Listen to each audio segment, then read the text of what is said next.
Hello, welcome to Inside News. I'm Dale Matthews. We're joined by Mike Jones and also Sandy Casanelli this evening. Hello, Mike, and hello, Sandy. Hey, what's going on? Hello, hello, hello. Yes. I'm going to test some political water right now.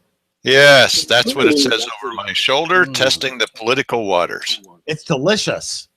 Now,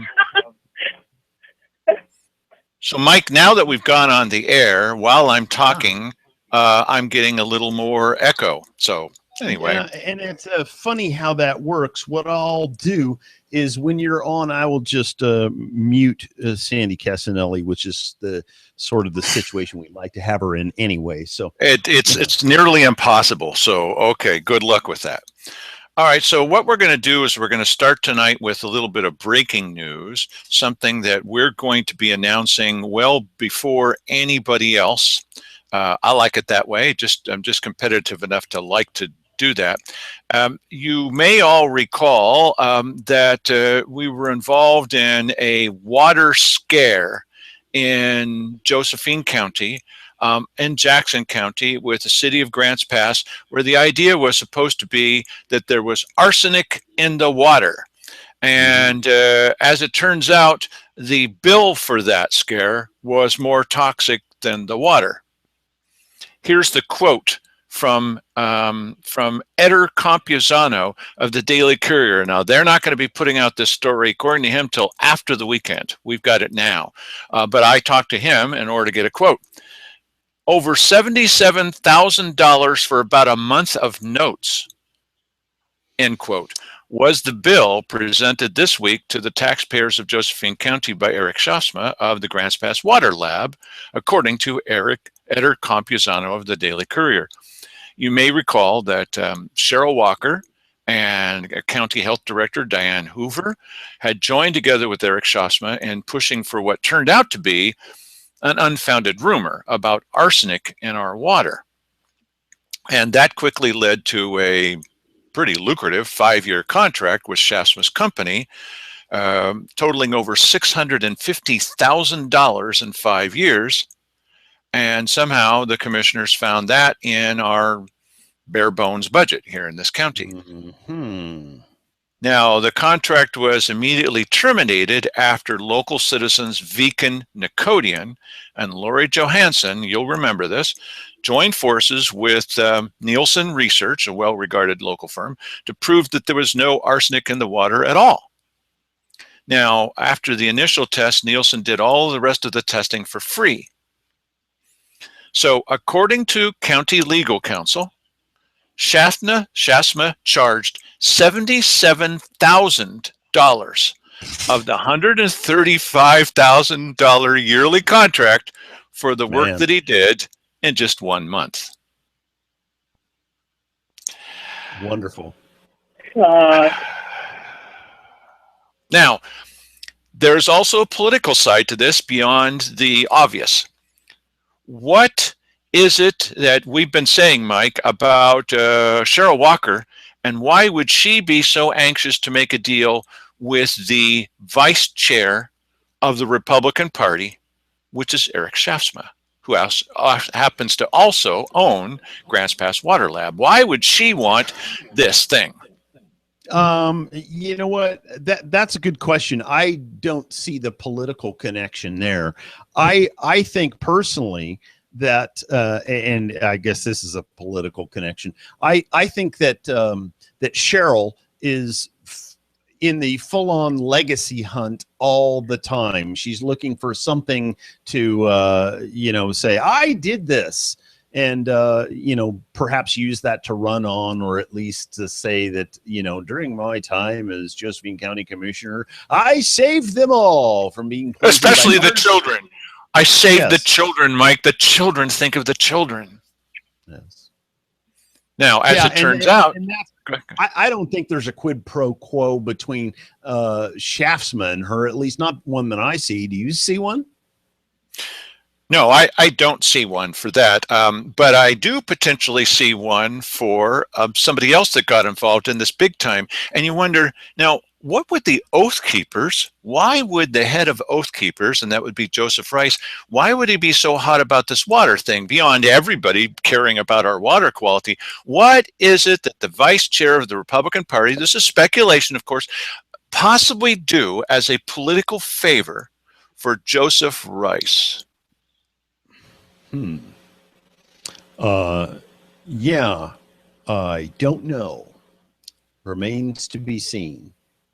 Well, if it turns out that Joseph Rice runs for anything, whether it's mayor of Grants Pass or a commissioner or the county assessor, whatever he may run for, if he does, then there's potential that the one of the wheels, the vice chair of the Republican Party, can say thank you very much. And okay, that's plausible. Okay, but what is it exactly that Eric Shaftsma can do for Joseph Rice if he happened to be running for something? Well, as vice chair of the Republican Party, one would think that he could put a bug in the ear of at least a couple of people. It reminds me of Star Trek, bug in the ear. That perhaps he could do that for funding or maybe for sponsorship by the Republican Party. Also, he's politically connected, obviously. We always need to follow the money. We always need to look at when the vice chair of a party is involved in a somewhat questionable contract with the county. Questionable. I mean, as soon as these two citizens stepped forward, they dropped it like a hot potato. Right. And then you've got someone involved in it that doesn't seem to have any possible connection other than just being a good citizen. What's the political ramification here? Listen, you're right. Anytime you're dealing with something like this, you have to wonder what the connections are, follow the money or whatever. I don't know. Remains to be seen. Why don't we ask Sandy if she has any theories? Have any theories, Sandy? No, not on this issue. There may be a connection because I do know that I think it was one of you gentlemen said that Joseph was on Facebook or something, saying that there was a lot of arsenic and horrible stuff in the water, and it turned out not to be the case. So it seems like, I don't know, I'm not on any social media, so I don't really know, but I think I recall you saying that a lot of the justification for this contract that was given to Grants Pass Water Lab was based on the fact that Joseph Rice was, saying that there was problems with our water. Yeah, I'm not so sure about that. What I do know is that, and we've all seen Eric Shaftsma in the little back room talking about the highly elevated arsenic levels and trace elements of said other things. And at the same time, Joseph was talking about that on Facebook. I don't know that Joseph talking about it on Facebook was the impetus for the board taking this up or not. That's kind of stretchy. Yeah. Interesting coincidences. We'll just call it that. Okay. All right. So the reason we have Sandy on tonight and what we're going to be talking about now is item E. Item E. Yeah. Well, as it turns out, Keith Eck, as a kind of a parting shot, as the chair of the Board of County Commissioners, tried to introduce a new item to the agenda rules, that when you come into the weekly business session, that there's some things you can do and other things you can't do. There's no rule about dancing around naked, and you can watch for that next week as I do it.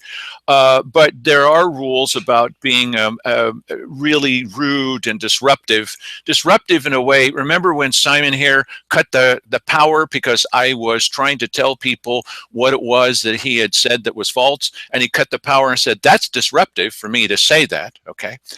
So that is actually disrupting the meeting. one of the reasons why Keithek might be interested in making sure that there's a curtailing of the kinds of things that people say at the weekly business session started off a week ago. Well, much before that probably, but his immediate reaction was to something that I said a week ago, and here, this is me saying that thing.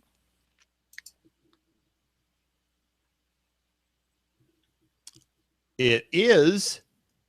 Right. Well, wait, okay. Okay, stop there for a second. Okay, so what you saw very briefly there was the agenda for the Board of County Commissioners. What you're seeing right now. Yeah. What you're seeing right now. Okay, so that's the weekly business session agenda, as if you care. But I mean, we look at this and we try to see what's going to happen next, and usually it's a bunch of happy pronouncements of things that already been decided in the little back room on Thursdays. It's a kind of a ceremonial, they now call it ratification. They take the vote, they actually do it, and then they ratify the vote after the work has already started at the weekly business session. It's quite a scheme. Now, the next thing is a close-up of what it looks like at the bottom of that sheet, and here's the new wording that was added to the bottom of every agenda. It's cut off just a little bit, and pause it there for a second if you would. The board requests you follow these rules. Meetings at all times shall be orderly and respectful. Yeah, except when the commissioners are talking. And it may be necessary to refuse to recognize somebody or even stop the whole meeting. That's all that I had on there. Okay. Item E, if that person is campaigning for public office. Now, that's never happened before. Sandy's got something to say about this. Sandy? Oh, yeah. Do you want me to read what I said at the weekly business session? No, not yet, because we're going to play that back. But okay. Tell us a little bit about the history. It's very disconcerting because here something's added to the bottom of the weekly business session that restricts our freedoms more and more and more. And you're saying, well, where did this come from? And so if you do a little research into the regular ordinance, here they are trying to cite the ordinance that says that you can't campaign for public office. We've electioneered in the Ambassador for decades, as long as I can remember. And it's a way for people to understand the candidates' views and how they feel on certain issues, what their platforms are. And now all of a sudden there's a little backroom deal or a little backroom vote that says, oh yeah, we're going to add this onto the agenda. You know what? Enough's enough. This is totally against proper procedures. It's totally against, as some gentleman got up and said at the weekly business session, I believe it was Brad Converse. He says, in our charter, there's a process that you have to go through in order to have an ordinance or amend an ordinance, and it's a very public process. It's not just a little vote in the back room. Mm-hmm.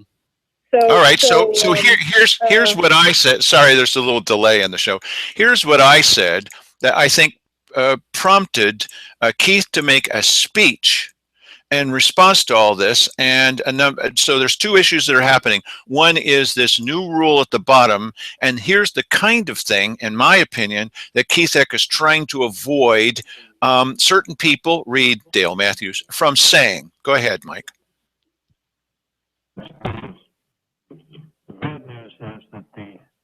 Infection is spreading.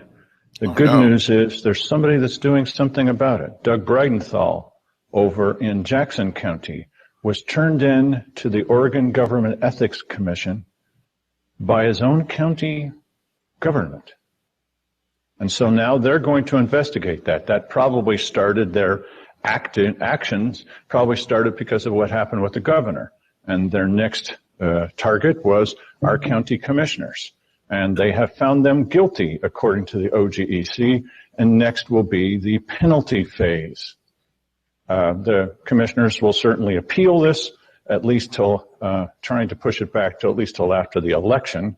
But Doug Bridenthal now has been found worthy of investigation.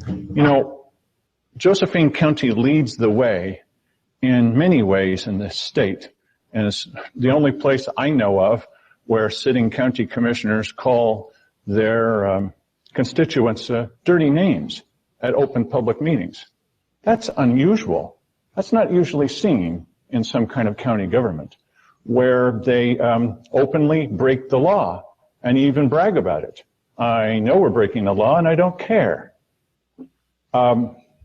So things will change with the new commissioners that come in, because if they're the right two people, they'll never have to be reminded that it's the citizens who are actually the ones that count. It's the citizens that are the ones that are supposed to be the boss. No one will have to remind these two new people, don't pass out a map that is black with black details, with a black legend, where everything on it is black. Nobody will have to tell them, don't do that. No one will have to say, listen, when you meet with the Chamber of Commerce to talk with our elected officials in Salem, keep it open to the public because they're talking about things we need to know. No one's going to have to tell Colleen Martin or you that that's the right way to do things because we'd like to know what they're up to. No one will have to say to these new people, don't have a meeting with the Rotary Club and tell them the state of the county and then shut that off to citizens because it was always open to them before. No one will have to remind them to do that because they will be of the people and for the people. They'll make sure that all the documents are in the people's hands. There won't be anybody coming in from a department at the last moment and saying, look, here's a brand new document for you. You may have a brand new document, but you're going to have to wait till next week because the citizens haven't seen it yet. See, they're the stakeholders. They're like stockholders in a company. Stakeholders. And you're just public servants.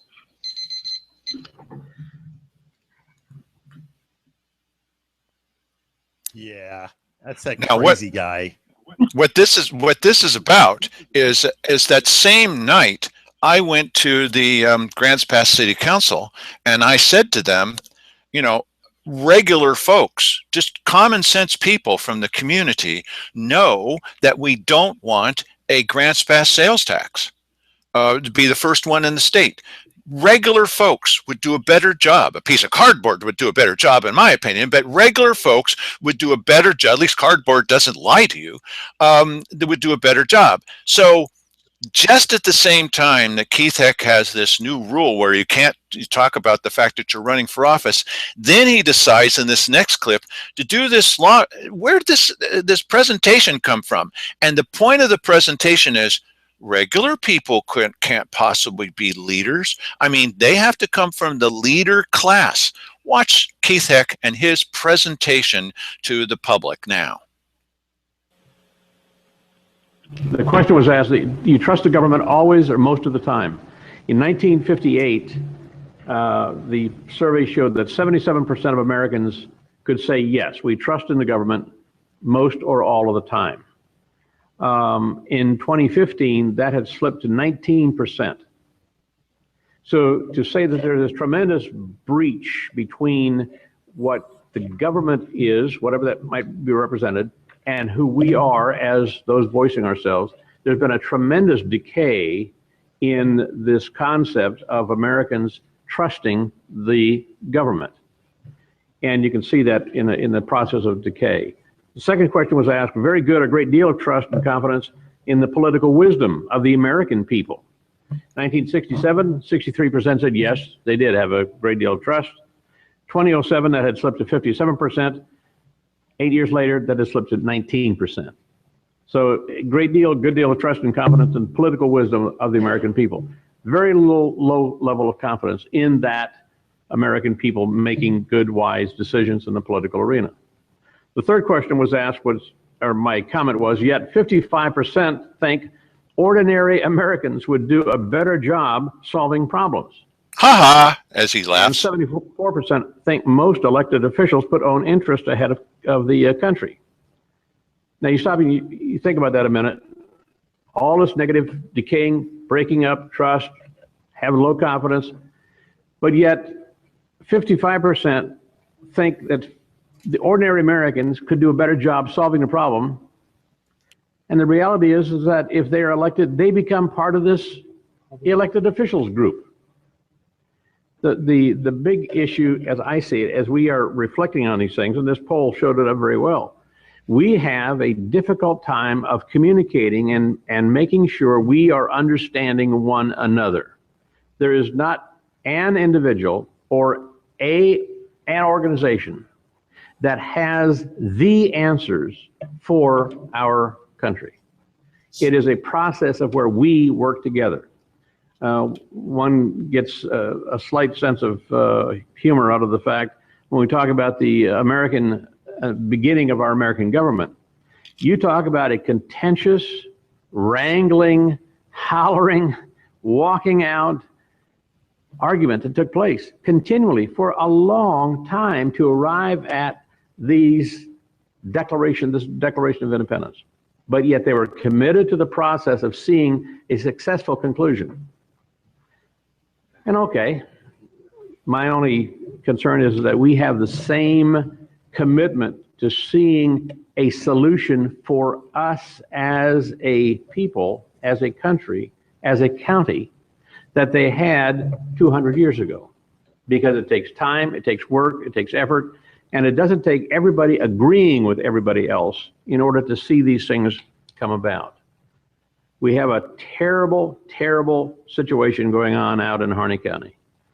And probably the bulk of the United States goes, Harney County, where's that at?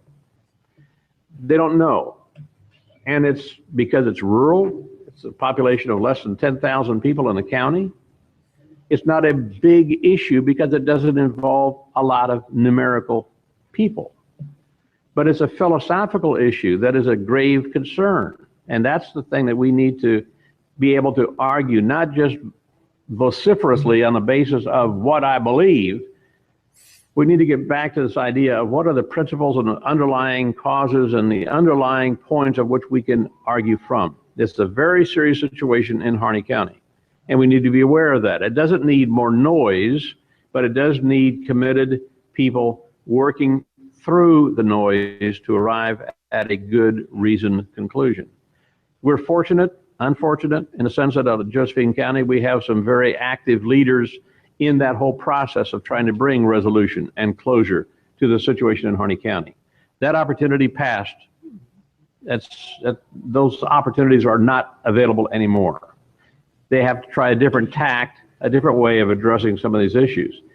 But we have people that are Josephine County citizens that are very directly involved and risking their life and limb in that situation in Harney County, not just because it's Harney County, but because it represents a spillover effect to all of us.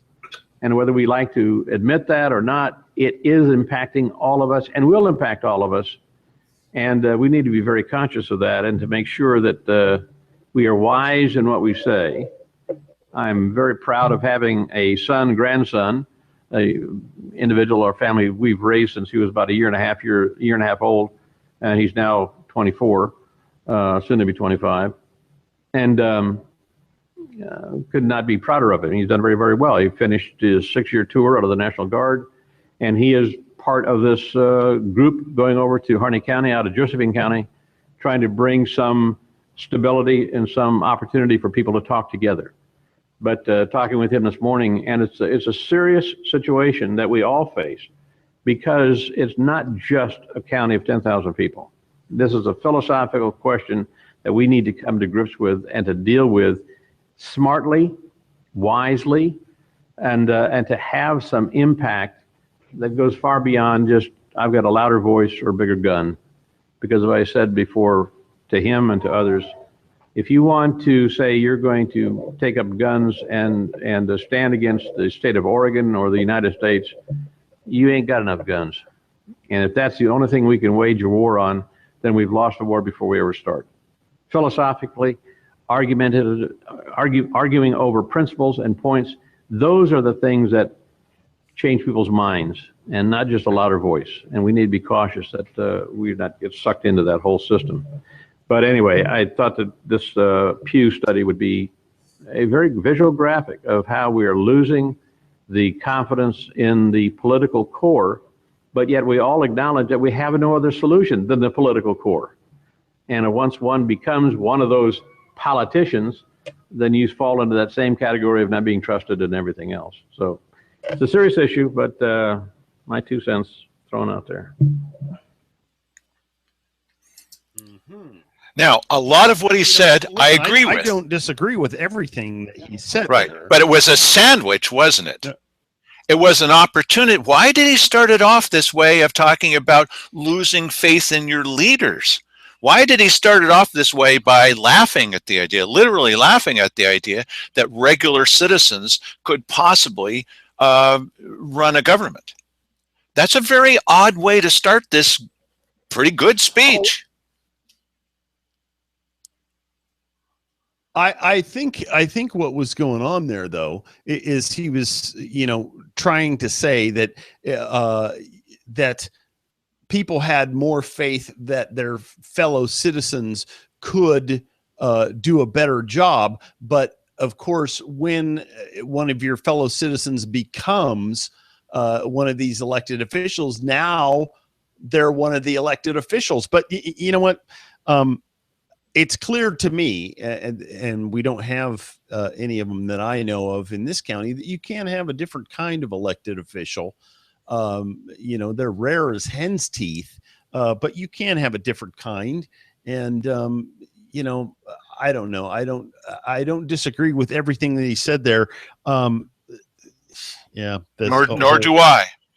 Well, this whole Harney County, analogy there is a little bit weird. That whole thing I think is very unfortunate and is not. It's obviously an example that we ought to look at, to make decisions going forward for sure. My main emphasis, see, I could have cut this up and cut it off at the point at which he said, regular citizens may not do such a good job of running this because they're not part of the political core. Right? Mm.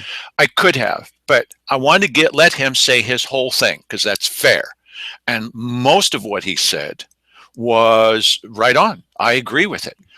But what he was trying to do is introduce that to you at the beginning and also have a conclusion at the end and saying, look, we all ought to be concerned about this, but don't forget, you need a certain kind of people to run this. And when those people who believe that they could run things, when they get in there, they're going to be subverted by the system. They'll just become just like Cheryl Walker and I. And so don't be thinking that you're going to get anything different out of this. Right. Yeah, that is interesting. I'm not sure if that's what he was trying to. You know what he's doing is he's justifying the fact that this political elite has to be elected, mainly, I guess, from the Rotary Club. And they're the all-wise, all-knowing, people that, have to make all the decisions and everything. It is a bunch of malarkey. The average citizen does have a better perspective than these elitists. Proof positive is the fact that we have been on the right side of all the levies that have happened countywide since the year 2003. I mean, for the last 15 years at least. Yeah. This is a bunch of baloney that we have to have these political elitists get elected. I was in there for 3 years, and believe me, I didn't become one of their little cronies and one of the governing group. I stood up for the citizens of Josephine County every single day that I was in there. So one of the things I say often on this is, look, it's not all black and white, okay? It's very much like that fabled, big vat of vanilla ice cream I was telling you about. Sure, it's vanilla ice cream and it's got a fudge swirl in the middle, but it's not fudge, okay? So we're not saying, none of us are saying that some of the things that Keith Heck said are wrong. No, absolutely right. But the message he's trying to deliver to you at the beginning, don't forget the beginning and the end, is that don't be thinking now because of the Pew Research, guys. Don't be thinking that if you don't like your local county officials and it's only because of the mood in the country. No, it's not. It's because of you specifically, the three of you specifically, not the mood in the country. But don't be thinking now that if you replace us that you're going to get anything different, because they're going to be just like us as soon as they get in. Well, you know what? I got to tell you, there is a mood in the country that is reflecting this distrust of government. I mean, the numbers that he put up. Do you trust in the wisdom of the political wisdom of the American people? And in 2007, 56%, and then today, 19%. Boy, I wonder what could have accounted for that. Maybe people making poor decisions about the folks they're electing. Not that there's anything wrong with the basic goodness and the common sense of the people, but they keep electing the wrong people. We've been hearing this from the state from when Sandy and I were first working on this. Why do you elect these kinds of people? Boy, you got me. Oh, I think the state saying that to you about this situation is pretty disingenuous on their part. I think you're talking to the same people in that situation. I don't think you're talking to people who are any cleaner than the people that we elect down here. And in reality, they're far worse. Well, the part that got to me most about what he said was when he was talking about regular people being elected and laughed. This is my point. I believe that this whole thing was talking to us about Harney County. Okay, thank you very much. Taking a little advantage of the situation. Okay, you know, you expect politicians will do that. And driving the point home that it's laughable that regular common sense citizens can possibly step forward and do a job better than the people that are in there. They're not part of the political core. Well, that, in my opinion, is sorry, Sandy. Go ahead, Sandy. Well, the proof is in the pudding. You know, we're going to be talking a little bit later about, you know, Walden and all our, you know, local leaders. They want to, you know, take away the payments, the SRS payments to the county. I mean, nobody in their right mind, the average everyday person wants that.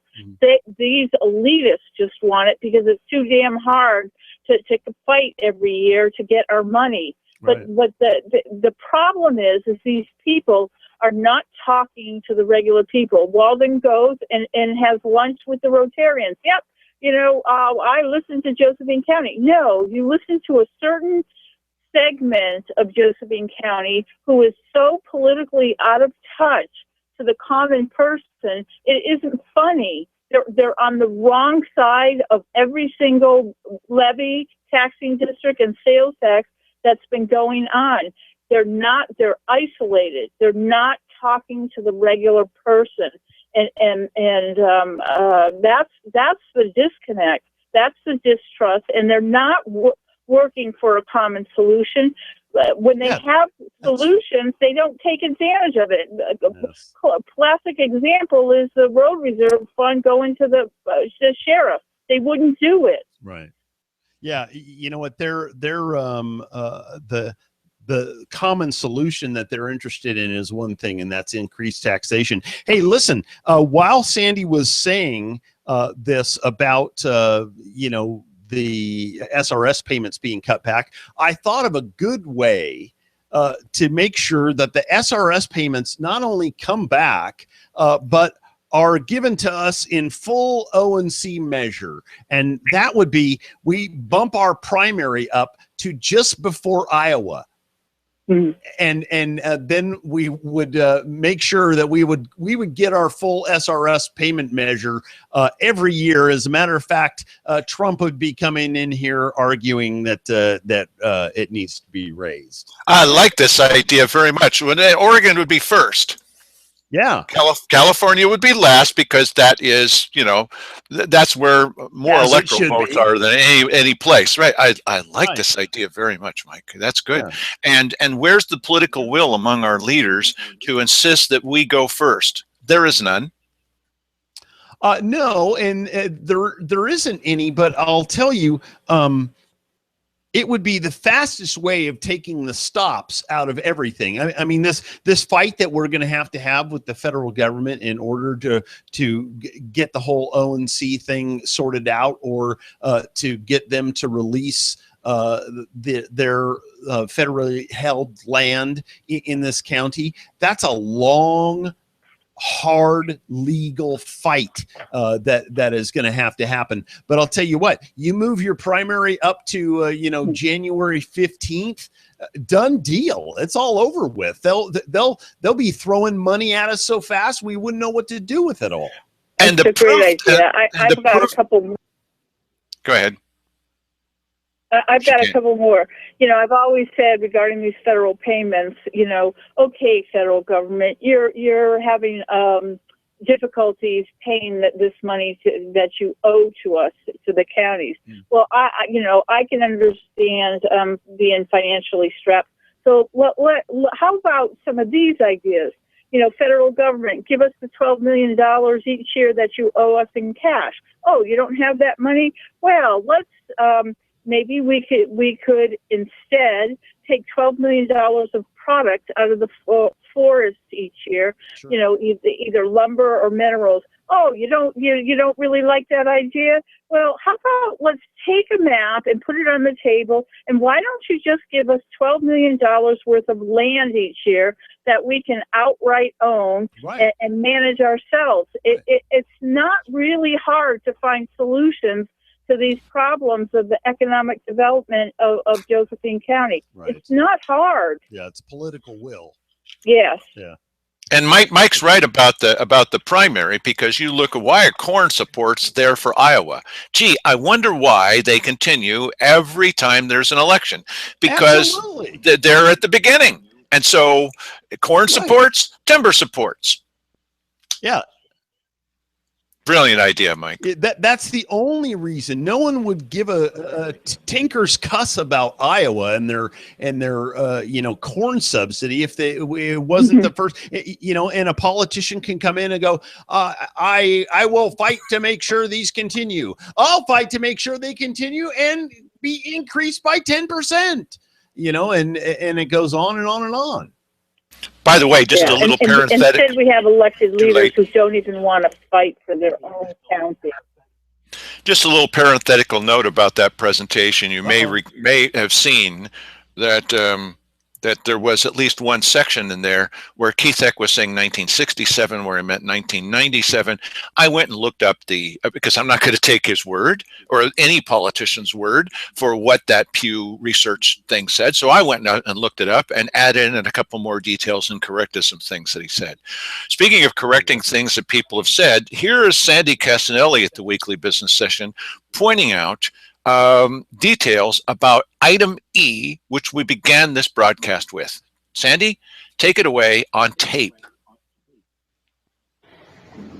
On the agenda today, an interesting addition is included at the bottom of the page. We notice that the last item states that the presiding officer can refuse to recognize anyone who is campaigning for public office. What's up with that? I looked up Ordinance 9227, Section 7, and it says absolutely nothing about campaigning. Did this board simply decide to change the ordinance without public notice or any public process? No, couldn't be. That would be downright deceitful. For decades, we have always campaigned right here in the Ambassador. It's a fabulous way for the public to hear and learn about the views of each candidate. Campaigning in here is only banned by law after the ballots have been sent out for an election. That's because this building is within 100 feet of a ballot box. Could this new fake campaigning rule be because Commissioners Walker and Heck are running for re-election and they want to eliminate any competition? No, that couldn't be. That would be extremely self-serving and un-American. Any questions for me? No. Seeing none, God bless Josephine County. Any questions for me? No. Yeah, but you know what? She she didn't have any comments or questions for me then, but she waited to her little protected time to the end, you know, to make her little comments towards me. Oh, Sandy already left. No, I didn't. I'm here in the lobby. Oh, God, this woman is just unbelievable. You know, they cannot argue concepts face-to-face with their public. They just have to dictate what their views are to us and shove it down our throat. Right. Pretty fair assessment, I'd say. I'd say so.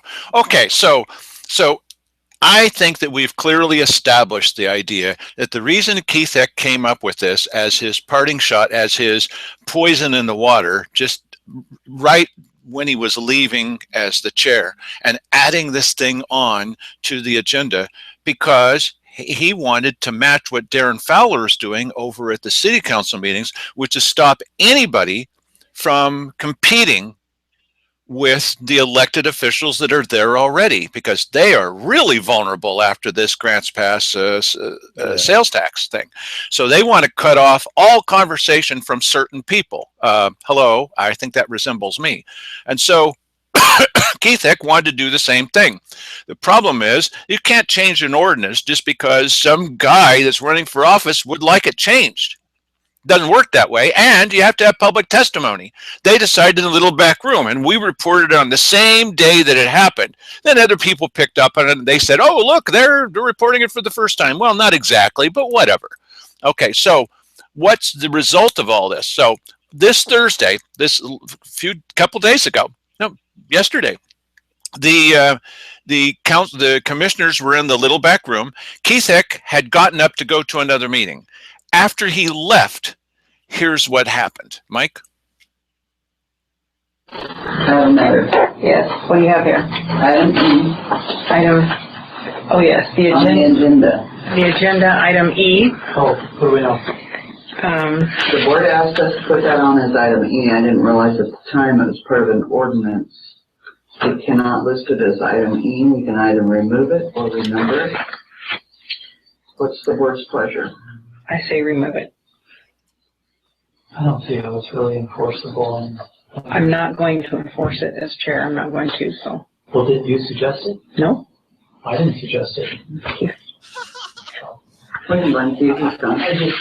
There was the only point was the consistency from the practice that when we do have that, the clerk puts out a deal within 100 feet, you have to stop. So for people who aren't, one of the things that I think makes, that we always need to remember.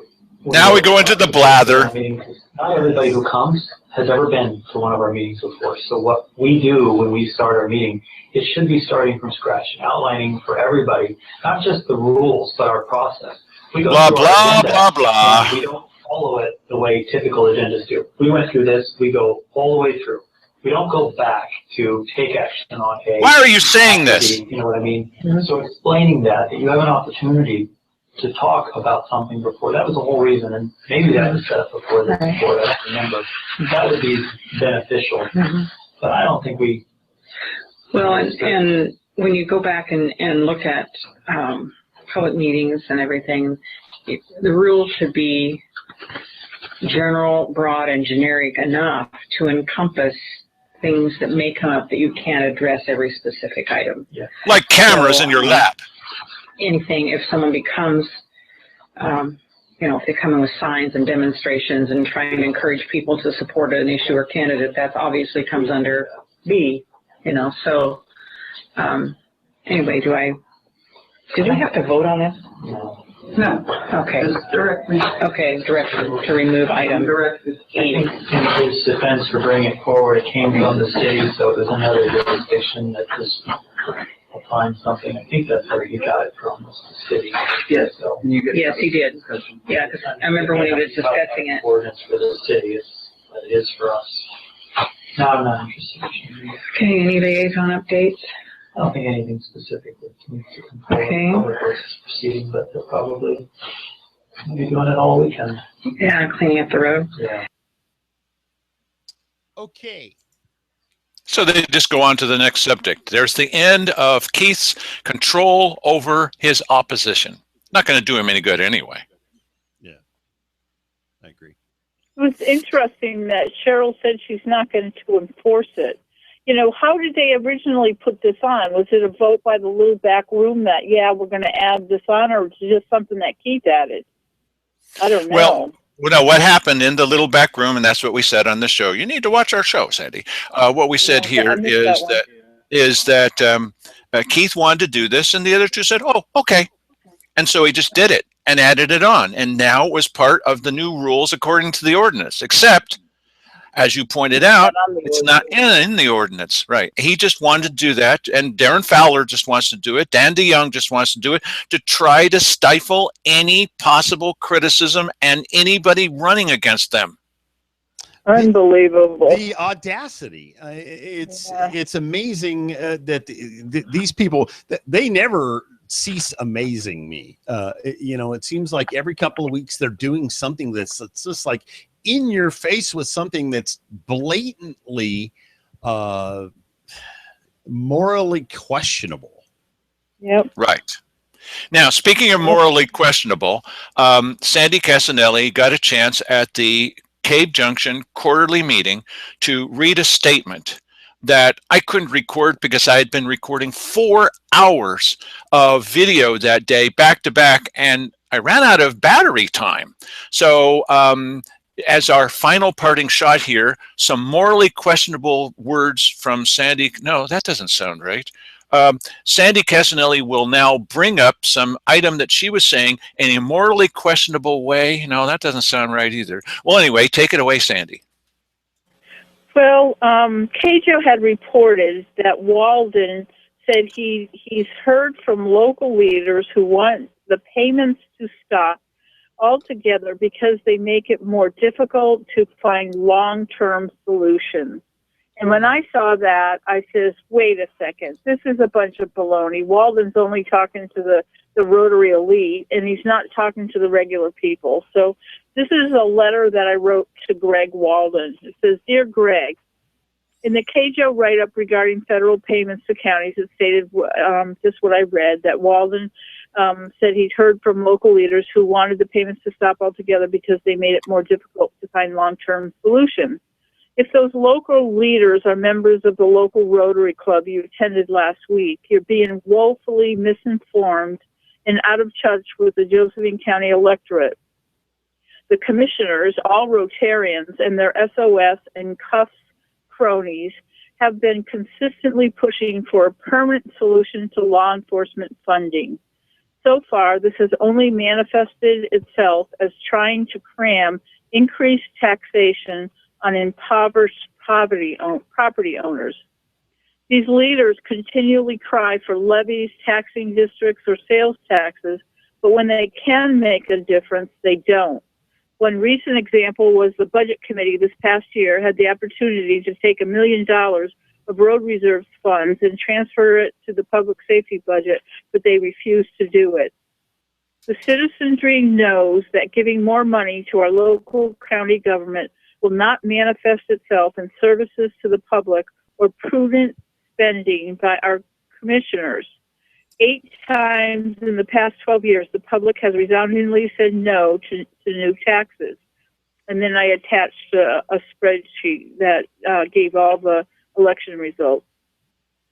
You should be talking to the electorate rather than local Rotarians who won't let the public attend their meetings when you speak or when the commissioners give their State of the County addresses. Believe me when I say they have an elitist and very skewed perception of what the locals want. It is very discouraging that you will not fight for the SRS payments that are owed to us by law. Other counties and states are successfully working with the federal government to increase their timber harvest or are challenging them on jurisdictional issues. But here in Josephine County, we don't even have elected officials who are willing to hold the federal government accountable to the obligations they owe us. Please reverse your thinking on this issue and fight to benefit those you represent. Sincerely, Sandy Casanelli. Amen. Wow. I like it. Now, how is it, Mike? How is it that this guy has an R after his name? I mean, Mike and I, neither one of us are part of a party, so we have a little emoji that's a smiling face, after our names. I'm happy to be where I am because I'm pretty disaffected with both of these parties. What's happened to this area? Why? How is it possible that Keith Heck and Simon Hare can both be counted as Republicans and they're tax and spend Republicans? I'm more of a Republican than they are. Yeah, it's pretty bizarre, but you know what? Listen, I understand, and this is an interesting thing. I want names of these people who are advocating for taking the SRS payments away so that they can shackle us with taxes. Because if there are local people saying that, those people need to be, in stocks out in front of the courthouse. Because I asked both Cheryl Walker and Keith Heck at that Cave Junction meeting. I said, "Did you tell Greg Walden this?" And both of them said no. Yeah, but you know what? They both of them, in fact, this entire board is pushing for 3453. And it's because they're sick and tired of trying to get a levy passed. They want the government, they want Salem to ram it down our throats. Yes, while they laugh. Simon Hare has said that, he did feel that, not having the payments come in would be beneficial to the county. He has said that at a meeting. And he said that at several meetings. Yes. Who the hell has more money, the federal government or the property owners of Josephine County? Right. That's the problem. Why should the property owners of Josephine County step up to the plate and fulfill the $12 million obligation that the federal government owes us? Right. Yeah. And the point that I think that, there's two things going on there. And one is government using its power to set conditions where the people in the county would have no choice but to either vote for or have a property tax imposed upon them. And then the other issue is that, they're morally obligated to the terms of the O&C Act. It's pretty clear. Right. And the Northwest Forest Plan doesn't let them out of that. No, it doesn't. And it hasn't been too long ago that the O&C Act was challenged in the Ninth Circuit Court in California, the most liberal court probably in the United States, and it was upheld. So, give me a break. This is just a way for the elected officials to get out of doing the hard work of saying, hey, look, federal government, you owe us this money and it's our due. We want it. And they don't have the political will to do it. Well, Simon Hare's not going to be able to go back to Washington, D.C. and say, hey, look at me, look what a great leader I am, if he goes in their face now. He can't do it with Salem. He can't do it with Washington, D.C. He wants to be able to go back and not have somebody say, hey, aren't you the guy that got me coffee last year? He doesn't want to have that continue to happen to him. So he cannot be on the side of the people in this area. He's not running for office, but in a way he is. Yeah, and that makes sense. Listen, the federal government has a choice here. They don't have to, harvest timber if they don't want to, but they do have to pay us the money. I personally think that they should harvest the timber so that they can recover what they're paying us. But they owe us the money. Yes, or if you're going to break the contract and not give us the money, give us the land. Right. We could do a far better job. Even the county could do a far better job than even the state or the federal government could. Of course. Yeah. Of course. Believe me, the people with saws know what to do. The people with trucks know what to do. The people in the sawmills know what to do. Right. We know what to do with our natural resources, and we don't have to clear cut every single, tree in the valley. We know what to do. And the thing is and you know what bothers me the most is other counties are doing it. Apache County, Arizona, they're working with the feds and they're increasing their reasonably their lumber production. There's numerous lawsuits that are available. It's not like we have to start from scratch and reinvent the wheel. There are other counties and there are other states who are suing the federal government over jurisdictional issues. We should be doing this in Josephine County because Josephine County is the county that is the most dependent on the SRS payments than all the other counties in Oregon. And we should be the one that are leading the way and having the other people jump on, just like, Lynn County was doing with the state payments. Right. We have to, we have the county council. We can do this instead of, having them draft ordinances against the people. They should be putting their energies to something that is more productive for the citizenry and for the economic, benefit of Josephine County. Here's the problem with those other counties. For commissioner. I tried to you. encourage her to do that. She makes a better ex-commissioner than a lot of other people.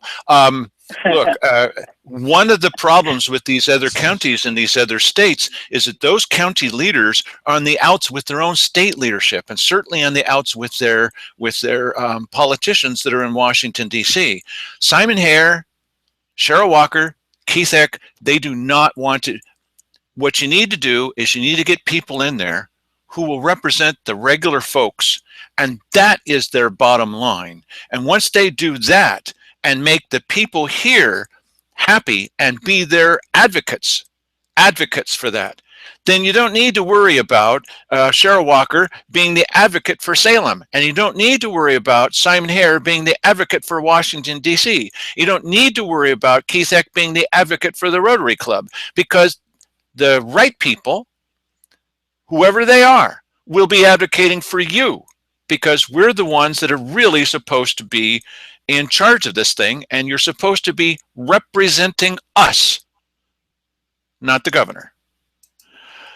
Sandy, thanks for joining us this evening. Congressman, they are county commissioners. They should be fighting for us, not for all these vested interests and fighting for the federal government.